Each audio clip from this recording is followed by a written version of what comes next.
I have 3 cats. I wear a lot of black shirts. And this is what I have to deal with every day. Cue the intro!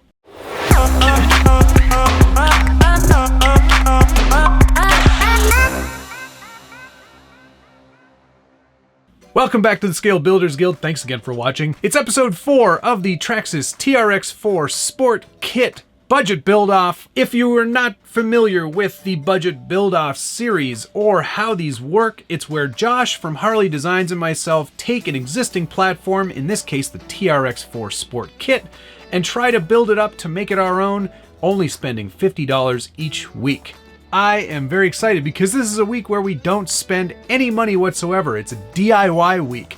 Josh and I agreed that we were going to do at least 2 DIY weeks over the period of 16 weeks to show you that you can do things without spending any money whatsoever, or at least minimal amount of cash. You might have to have a few tools on hand, but the goal here is to not spend any money. So let's get right into it. Let's not waste any time on my ugly face. The first thing that I wanted to cover for our DIY week, I don't want to spend any money yet on tires. So I want to make these Traxxas Canyon Trail 1.9s work as well as I can make them work. It never ends. A lot of people refer to this as trimming or siping. There's a lot of different terms for it, and a lot of people in the full-size world have a lot of different words for it, but it is basically the same thing. You're modifying your existing tire in some way to make it perform a little bit better in the conditions under which you will be driving. In the case of the Trail Canyons, they are a pretty decent tire for an RTR tire out of the box. I will not deny that fact. They don't look very realistic though. There isn't a license associated with this tire. It would be great if there was one. I think that's something Traxxas should think about. Hello? Hello? Anybody home? Hey, think with fly, think. Not saying you gotta do it, but just give it some thought. Regardless, there are ways to improve performance of this tire, and that's to remove some lugs. And what I've done here is, rather than go on the internet and look and see what other people have done, I've done my own thing. I'm a real big fan of the Wrangler MTR tire. It's a really cool looking tire, and if you notice, I'm gonna have a little comparison here between the Canyon Trail and the MTR. This is just an RC 4-wheel drive 1.55 MTR that I had sitting around as a good reference. You can see that the lugs on the outside of the tire are actually spaced a lot wider than the ones on the inside of the tire, and that is by design. And what we're going to try to do today is duplicate that sort of look and that effect with the Canyon Trail 1.9. So you want to make sure you have a nice sharp pair of snippers. I find it easiest when the tire is mounted with a foam on a wheel. I find myself a nice water-soluble marker, and I start to mark out the pattern of the lugs that I want to remove. And then once I've done that, I actually take those snippers and just pull in the lug and just give it a quick snip. And then off comes that lug. I repeat that process as many times as required to get through the entire tire, and I continue that process with the center lug to maintain and complete the look.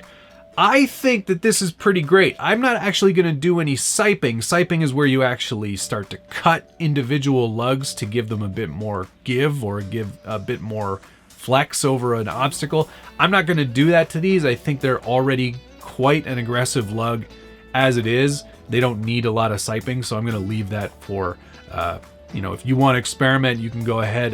You can use a Dremel. I find that's probably the easiest way to do it. It's super messy, and that's probably another reason why I'm not doing it, because I'm not really into making a big mess today. Oh, Alfredo sauce. I am quite happy with how this has turned out, and if you are familiar at all with the Canyon Trail tire, you will know that it is a directional tire. Make sure you pay attention to that if that's the tire you are using. Some are non-directional, some are directional. These ones are, so you gotta make sure you're cutting the right lugs in the right places on the right side, especially when you mount them later on. You're going the wrong way! He says we're going the wrong way! Oh, he's drunk! How would he know where we're going? That's a pretty simple DIY. We'll see if it helps performance, because I don't know, sometimes it does, sometimes it doesn't. I had a pair of Pitbull 2.2 growlers that I did a very aggressive cut on, and they actually made the tire infinitely better. That's the first DIY thing that I can show you today. The second is in preparation for painting this body. Probably saying to yourself, wait a minute, dummy, you're not going to use this body. Why are you painting it? Why are you wasting your time? Well, we have a running video coming up, and I need to have this body painted, otherwise there won't be a body, because I don't have the funds in the budget to pay for the body that I want to have quite yet. So there is a bit of financial wizardry that's going to have to happen to make that all come together. And why not? Let's give it a Toyota TRD paint job. So what we're doing is we're creating some masks, because we're going to paint this body on the inside traditionally like you do with most Lexan bodies. And we need to have some masks cut in order to let these patterns and some of these things come to life. So I'm starting with the traditional TRD stripe, and the latest, most recent one is only a 2-stripe. So we're gonna do that.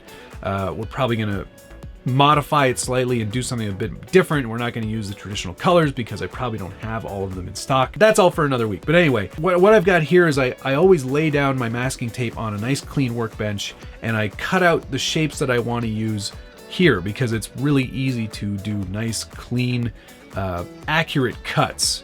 And that's sort of priority number one, is to make sure these are nice and sharp and clean. I've also got the handy masks that Traxxas provides. You can't see anything there. It's just a blank sheet of masking tape to you. But there are shapes there for all the windows. So we're gonna have windows that aren't painted over. I'm also going to do some logo work, and the best way to cut logos, in my opinion, is to cut them by hand. You can use like a Cricut, or you can use one of those hobby cutters to cut your own vinyl at home, and if you have access to that, that's super great. What I do is I go online to the interweb, I find a good example, I take that logo, I save it to my desktop, I bring it into Photoshop or another photo editing software, whatever you're familiar with. I flip it so it's backwards, and that's the key. And then I apply that printed out sheet to the outside of the body. Then I have a nice tracing table that I use, and I actually trace that logo onto the masking tape on the inside. It seems like an awful lot of work, but I guarantee that you'll be really happy with the results if you follow these directions. And if you're stumped, or if you're having any trouble, the best thing to do is go and watch some of Hemi-Storm's videos on painting. That dude is the king of painting with polycarbonate and Lexan bodies.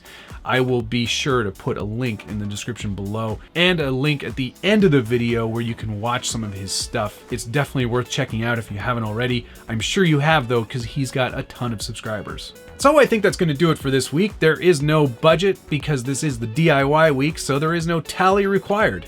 We are still in the hole going into week 5, which is, I believe, the running video. So we are definitely going to be having some fun next week. The running videos for me are probably the best part of a budget build series, because I actually get to go out and enjoy the truck. Thank you so much for watching. We will see you again soon.